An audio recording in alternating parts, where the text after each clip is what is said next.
A Polícia Federal identificou no âmbito da operação que apura fraudes no Instituto Nacional do Seguro Social, o INSS, que algumas associações que efetuaram descontos em aposentadorias e pensões não tinham sequer estrutura física adequada e compatível com as ações de captação, filiação e atendimento da quantidade de associados registrados.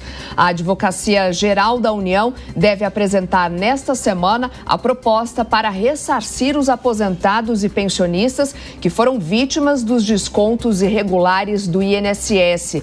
Notícia essa que repercutiu na semana passada e certamente nos próximos dias. Assunto para mais uma análise aqui no Jornal da Manhã. Bom, em pouco mais de uma semana o caso acabou virando ali crise política, derrubou mais um ministro do governo Lula. Queria propor um debate olhando daqui para frente, né? Muitas arestas ainda para serem discutidas, entendidas diante dessa fraude que acabou sendo descoberta.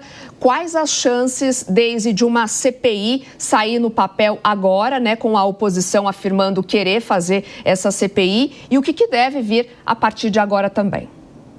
Olha, Soraya, eu acredito que a CPI ela deva acontecer. Existe uma proatividade no Congresso Nacional em torno disso.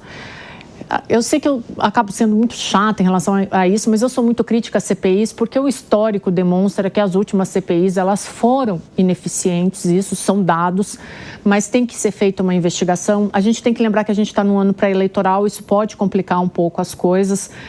Esses anos eles sempre acabam complicando. A gente tem a questão também das emendas parlamentares, então essa liberação de emendas ela pode dificultar um pouco a seriedade da investigação da CPI, né? Só para lembrar, assim, para oferecer informações para os telespectadores e para os ouvintes da Jovem Pan, as últimas CPIs, os relatórios finais delas ou eram de uma página e algumas CPIs do ano passado nem relatório final elas apresentaram. Então, por isso que eu tenho essa descrença em relação a essas comissões de investigação, mas eu entendo que elas são instrumentos legítimos e, quando bem aproveitadas pelo Congresso Nacional, elas produzem ótimos efeitos para a democracia. Essa fraude no INSS, ela é o que a gente costuma chamar na ciência de uma materialização do que o Brasil se recusa a enfrentar, que é a burocracia do Estado, essa burocracia vulnerável, inchada, esse Estado obeso, ineficiente, que é loteado como um prêmio partidário mesmo. Então, você oferece o Estado como um prêmio partidário e aí esse Estado que deveria proteger os aposentados, ele não protege, ele se beneficia dessa fragilidade, né? Então, a gente vê um Estado capturado, onde cada autarquia ela acaba se tornando um feudo e cada cargo vira uma moeda. Então, eu acredito que essa CPI ela deva acontecer. Não sei se com a mesma eficiência, principalmente por se tratar de um ano eleitoral. Agora essas investigações elas têm que acontecer porque, inclusive, tem um irmão do presidente Lula aí frente a uma dessas ONGs que estão envolvidas no meio desses desvios, né? Então, isso já vai para o Palácio do Planalto, já atinge um irmão do presidente Lula. Então, essas investigações elas precisam ter um pouco mais de celeridade aí, entender até onde esses braços do Estado agiram para literalmente surrupiar os aposentados do país, né? Pois é, eu entendo a sua descrença no papel das CPIs com base no que aconteceu com as últimas comissões parlamentares de inquérito que nós assistimos. Mas o fato é que este caso é um caso gravíssimo, porque não se trata de uma fraude em que colocaram ali CPFs falsos e, como aconteceu na pandemia com auxílio emergencial.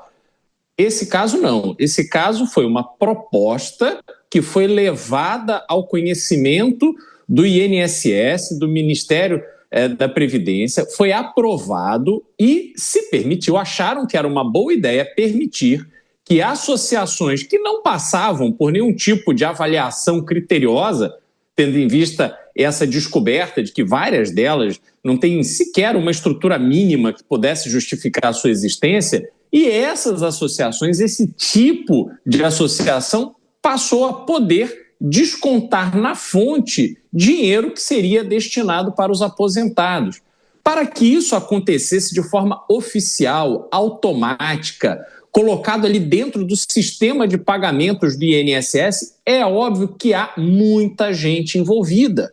E essas pessoas que estão envolvidas ocupam cargos onde vários deles têm indicação política. Quem foram esses políticos que abriram o espaço necessário para que essa fraude acontecesse? Essas respostas têm que vir à tona. É claro que a Polícia Federal está fazendo o seu trabalho, mas é preciso também que o Congresso Nacional atue para revelar estes detalhes políticos. Como você disse, o próprio irmão do presidente da República está envolvido nisso. Então, a gente tem que acreditar que a CPI, no mínimo, vai explorar alguns caminhos, vai fazer novos barulhos e vai permitir que a sociedade brasileira se mobilize, saia dessa situação de passividade em que ela se encontra diante de imensos absurdos que todo dia são colocados na frente da população brasileira.